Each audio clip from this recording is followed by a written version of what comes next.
दोस्तों, आपने सांपों के बारे में तो बहुत सुना होगा और कई बार देखा भी होगा। क्या आपको पता है कि इनकी उत्पत्ति कैसे हुई और ये इस धरती पर महाभारत काल के पूर्व से ही धरती पर उपस्थित है। आज इस वीडियो में जानेंगे कि इनकी उत्पत्ति कैसे हुई। चलिए शुरू करते हैं। हमारे धर्म ग्रंथों में शेष नाग, वासुकी नाग, तक्षक नाग, करकोटक नाग, धृतराष्ट्र नाग, कालिया नाग आदि नागों का वर्णन मिलता है। आज हम आपको इस कहानी में इन सभी नागों के बारे में विस्तार से बताएंगे, लेकिन सबसे पहले हम आपको इन पराक्रमी नागों के पृथ्वी पर जन्म लेने से संबंधित पौराणिक कहानी सुनाते हैं। इन नागों से संबंधित यह कथा पृथ्वी के आदि काल से संबंधित है। इसका वर्णन वेद व्यास जी ने महाभारत के आदि पर्व में किया है। महाभारत के आदि पर्व में इसका वर्णन होने के कारण लोग इसे महाभारत काल की घटना समझते हैं, लेकिन ऐसा नहीं है। महाभारत के आदि काल में कई ऐसी घटनाओं का वर्णन है जो कि महाभारत काल से बहुत पहले घटी थी, लेकिन उन घटनाओं का संबंध किसी न किसी तरीके से महाभारत से जुड़ता है, इसलिए उनका वर्णन महाभारत के आदि पर्व में किया गया है। कद्रु और विंता दक्ष प्रजापति की पुत्रियां थीं और दोनों कश्यप ऋषि को ब्याही थीं।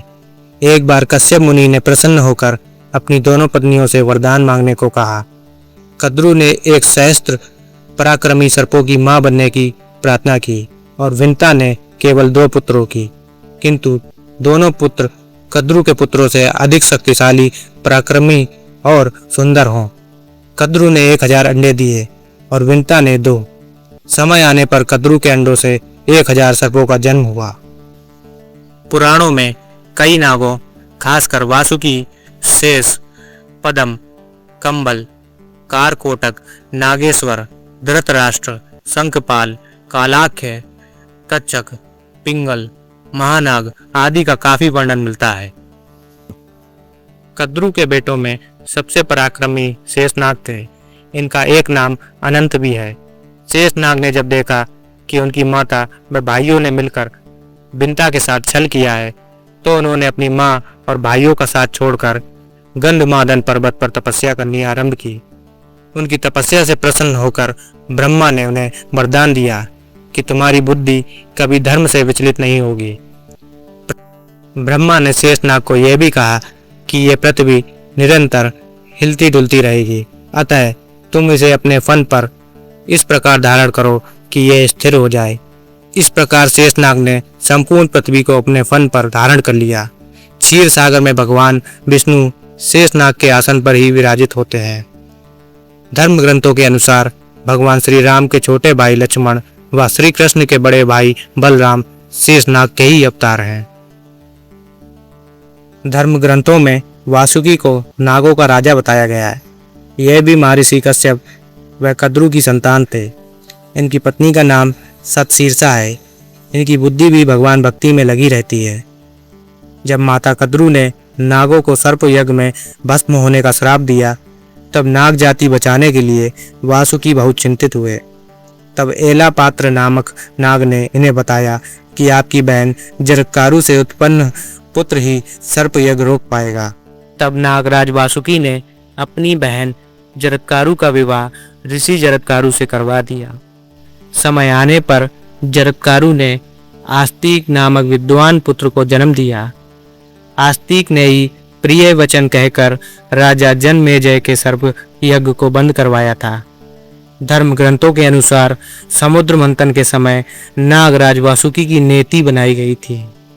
त्रिपुरदाह के समय वासुकी शिव धनुष की डोर बने थे। धर्म ग्रंथों के अनुसार तक्षक पातालवासी 8 नागों में से एक है।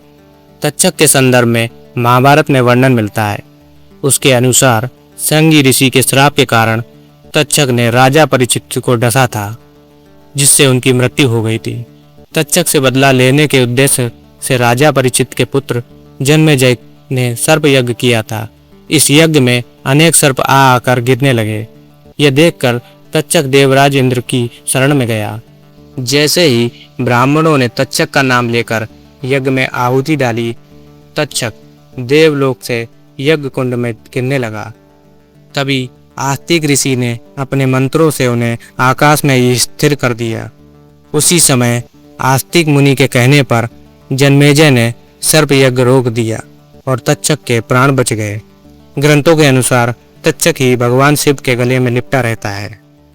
करकोटक शिव एक गढ़ है।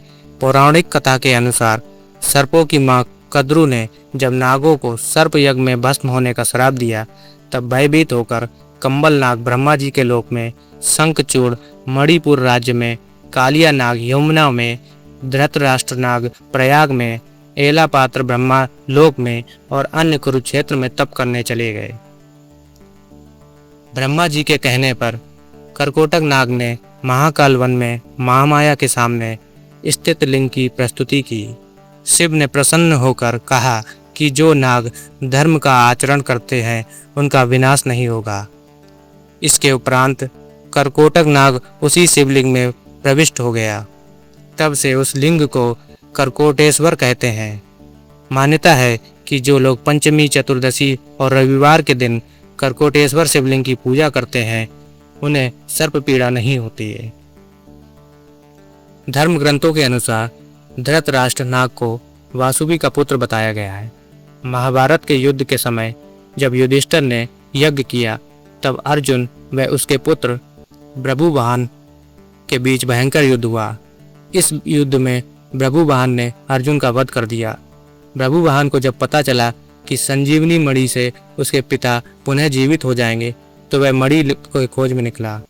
वह मणि शेषनाग के पास थी। उसकी रक्षा का भार उन्होंने धृतराष्ट्र को सौंपा था। भ्रभुवाहन ने जब धृतराष्ट्र से वह मणि मांगी तो उसने देने से इनकार कर दिया।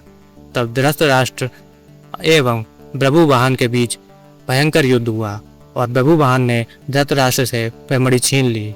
इस मणि के उपयोग से अर्जुन पुनर्जीवित हो गए। श्रीमद् भागवत के अनुसार कालिया नाग यमुना नदी में अपनी पत्नियों के साथ निवास करता था। उसके जहर से यमुना नदी का पानी जहरीला हो गया था।